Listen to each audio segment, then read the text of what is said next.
क्या गाजा में cease fire टूट गया है? क्या गाजा में सीज फायर का वायलेशन किया गया है? क्या जानबूझ के किया गया है? इजराइल ने हमास पर हमला करने का आरोप लगाया है और आपको बताएं कि इजराइल ने हमास पर रफा में सैनिकों पर अटैक करने का जबरदस्त आरोप लगाया, जिसके बाद उसने एयर स्ट्राइक की। हालांकि हमास ने सीज फायर वायलेट करने से इनकार कर दिया है। और अब आपको बताएं कि इतने के बाद इजरायली पीएम बेंजामिन नेतन्याहू ने अब इस पर एक इमरजेंसी मीटिंग बुला ली है। इजराइल का यह कहना है कि हमास ने गाजा के रफा शहर में उसके सैनिकों पर, उसके जवानों पर हमला किया है, अटैक किया है और इस हमले में रॉकेल प्रोपेल्ड ग्रेनेड यानी कि आरपीजी और स्नाइपर फायर का इस्तेमाल किया गया, जिसके जवाब में रिटेलिएशन में इजरायली आर्मी ने भी रफा में एयर स्ट्राइक कर दी। यह घटना, यह इंसिडेंट सीज फायर लागू होने के सिर्फ 9 दिन बाद ही हो गया।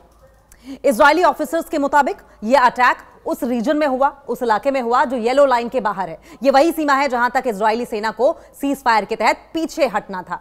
हमले में, इस अटैक में इजरायली सैनिकों को नुकसान पहुंचा है। हालांकि कितने सैनिक इसमें घायल हुए हैं, बुरी तरीके से हताहत हुए हैं, इसकी कोई कंफर्मेटी नहीं है, कोई अभी तक कंफर्मेशन नहीं आई है। नेतन्याहू ने मीटिंग बुलाई है अब इस पर, क्योंकि इस घटना के बाद इजरायली प्रधानमंत्री बेंजामिन नेतन्याहू ने रक्षा मंत्री और डिफेंस मिनिस्टर के साथ साथ, जो कि वहां के मिलिट्री हेड हैं, सेना के प्रमुख हैं, उनके साथ एक इमरजेंसी मीटिंग बुलाई है। हमास ने इस अटैक की कंफर्मेशन नहीं दी है, लेकिन ऑर्गेनाइजेशन के वरिष्ठ नेता इज्जत अल रिश्त ने टेलीग्राम पर यह कहा है कि हमास अब भी सीज फायर का पालन कर रहा है। उन्होंने इजराइल पर आरोप लगाया कि वे झूठे बहाने बनाकर अपने हमलों को सही ठहराने की कोशिश कर रहा है।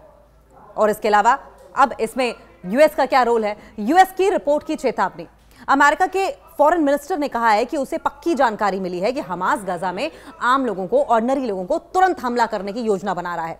अमेरिका ने इस सीज फायर को, इस इंसिडेंट को सीज फायर का वायलेशन बताया है और विदेश विभाग ने कहा कि अगर हमास ऐसा करता है तो गाजा के लोगों की सुरक्षा और युद्ध विराम को बनाए रखने के लिए जो भी इंपॉर्टेंट स्टेप्स होंगे वो किया जाएगा, भले ही जिन लोगों ने यहां पर अटैक किया है उन पर अटैक करना दोबारा ना पड़े, हम वो भी करेंगे। और यही नहीं, ये भी बताया गया कि ये कदम क्या होंगे या कैसे उठाए जाएंगे, इस पर जिक्र तो हुआ लेकिन क्लैरिटी नहीं दी गई।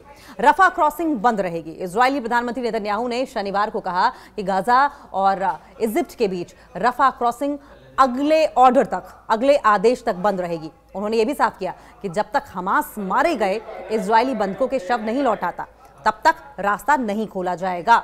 जो इजरायली जवान मारे गए हैं उनकी डेड बॉडीज को जब तक इजराइल को वापस नहीं हमास सौंपेगा तब तक रास्ता इसी तरीके से ब्लॉक रखा जाएगा, उसे नहीं खोला जाएगा। और ये स्टेटमेंट उस वक्त आया जब फिलिस्तीनी एम्बेसी ने यह कहा था कि रफा क्रॉसिंग को मंडे को फिर से खोल दिया जाएगा। और तभी से लगातार इस पर इस तरह की जद्दोजहद लगातार बनी हुई है। इजराइल है कि मानने को तैयार नहीं और फिलिस्तीनी अपने मत पर अड़े हुए हैं। वहीं हमास का यह कहना है कि हम हथियार नहीं छोड़ेंगे और अगर मनमानी इजराइल की ओर से करने की कोशिश की गई तो हम रिटेलिएट करेंगे, जबरदस्त तरीके से रिटेलिएट करेंगे। वहीं अमेरिका ये कह रहा है कि अगर हमास किसी भी तरीके की गलती करता है तो फिर अब की बार अंजाम बहुत बुरा होगा, अटैक्स और बड़े होंगे।